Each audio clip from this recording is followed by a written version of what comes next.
Pessoal, nesse vídeo a gente vai resolver juntos aqui um exercício de ótica geométrica através da semelhança de triângulos.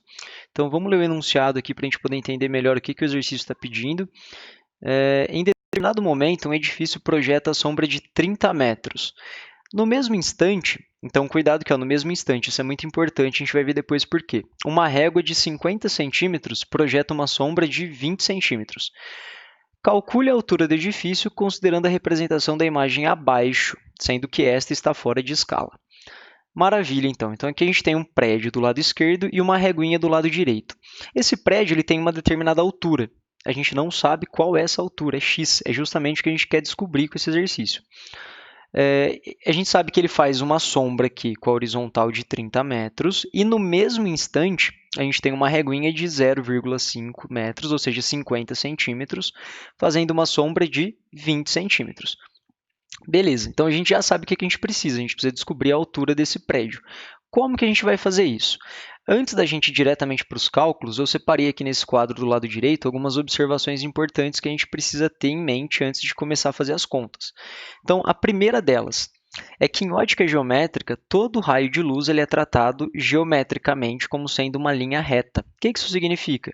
Significa que essa linha preta que vocês estão vendo aqui na figura, nada mais é do que a representação geométrica de um raio de luz.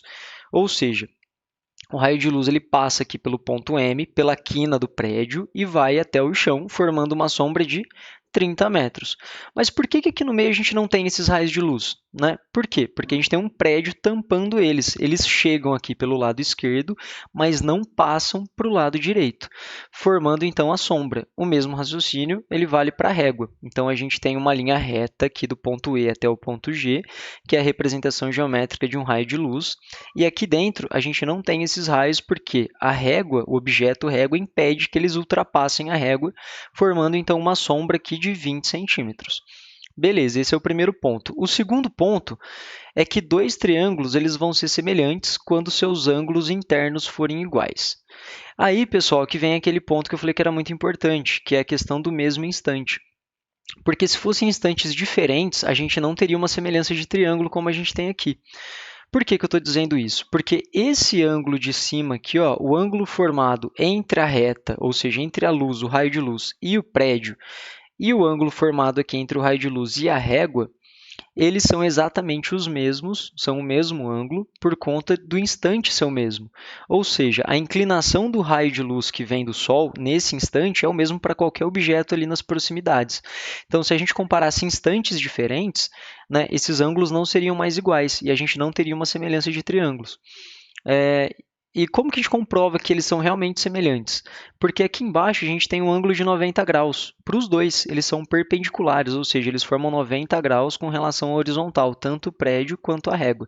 Então, se aqui esse ângulo é igual e esse de cima é igual, obrigatoriamente esse terceiro ângulo aqui, ele deve ser igual também, porque a gente tem uma regrinha em matemática que diz que a soma dos três ângulos internos de um triângulo tem que dar 180 graus. Então, para essa soma ser 180, tanto para o triângulo maior quanto para o triângulo menor, esse terceiro ângulo aqui, obrigatoriamente deve ser igual também. Então, a gente tem uma semelhança de triângulo sim aqui para esses dois triângulos. Quando nós temos, aí vai para o terceiro ponto aqui, para a terceira observação nossa. Quando nós temos uma semelhança de triângulos, quando eles são semelhantes, existe uma proporção entre os seus respectivos lados. O que eu quero dizer com isso? Que para a gente manter essa semelhança, para que eles continuem semelhantes, com os ângulos iguais, à medida que um dos lados desse triângulo aumenta, o outro lado tem que aumentar respectivamente na mesma medida, na mesma proporção. Então, tudo que eu fizer com um lado de um triângulo tem que acontecer com o outro. Então, matematicamente, como é que nós representamos isso? Através de uma divisão de razões, ou seja, representamos através de uma igualdade de razões, ou seja, uma igualdade de divisões. Mas que divisão que é essa? Assim que a gente for fazer os cálculos aqui de x, eu vou explicar melhor o que a gente vai dividir pelo q e o que a gente vai igualar com o q. Mas antes, a gente tem a última observação, que é o seguinte, aqui a gente viu que no enunciado do exercício nós tínhamos unidades de medida em metros e unidades de medida em centímetros. Nós não podemos utilizar mais de uma unidade no mesmo cálculo, ou seja, todas as unidades devem ser a mesma. Ou a gente converte todo mundo, todas as unidades para metro, ou todas as unidades para centímetro. Então, nesse quadro aqui de baixo, pensando nisso, eu converti as unidades da reguinha, que estavam em centímetros, para metro. Como que a gente faz isso? A gente sabe que 1 metro equivale a 100 centímetros. Então, quando eu vou de metro para centímetro, eu multiplico por 100. Nesse caso, a gente está fazendo o caminho reverso. Eu estou indo de centímetros para metros. Quando eu faço o caminho reverso, eu tenho que inverter a operação também. Então, se antes eu multiplicava, agora eu divido. Por quem? Pelo mesmo fator, 100. Então, 50 centímetros nada mais é do que 50 dividido por 100 metros, que vai dar para a gente o valor de 0,5 metros.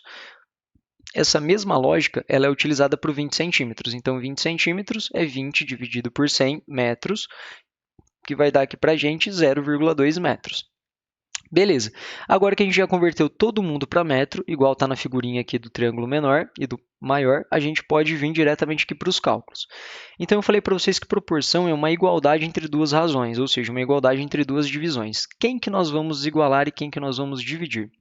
Eu vou dividir os dois lados de um mesmo triângulo, ou seja, a altura do triângulo maior, que é x, pelo comprimento, né, representado pela sua sombra aqui no valor de 30. Então, x dividido por 30. Então, peguei só os dados do triângulo maior. Tem que obrigatoriamente ser igual para que a gente tenha essa proporção a quem? A altura do triângulo menor, que é 0,5 metros, pelo seu comprimento, aqui representado pela sombra de 0,2 metros. Mas por que a gente não usou 50 e 20? Então, vamos lá, de novo, se alguém teve algum lapso aqui, ó, a gente não usou 50 e 20 porque a gente tem que deixar todo mundo na mesma unidade de medida. Então, 50 é a mesma coisa que 0,5 metros e 20 é a mesma coisa que 0,2 metros. Todos têm que estar em metros. Então, para eu descobrir o meu x, eu preciso agora tirar quem daqui de baixo? O 30. O 30 está dividindo. Para eu passar ele para o outro lado da igualdade, eu passo ele multiplicando. Então, x vai ser igual a 0,5 vezes 30, tudo isso dividido por 0,2. 0,5, então aqui ó, x é igual a 0,5 vezes 30. 0,5 vezes 30 é a mesma coisa que 15, dividido ainda por 0,2. 15 dividido por 0,2 vai dar aqui para a gente 75 o quê? Metros. Ou seja, para que o meu prédio forme uma sombra de 30 metros, eu preciso que ele tenha uma altura de 75 metros. Pessoal, é isso. Espero que esse exercício ajude vocês a resolver exercícios similares como este. E qualquer coisa é só perguntar e entrar em contato. Abraço para vocês.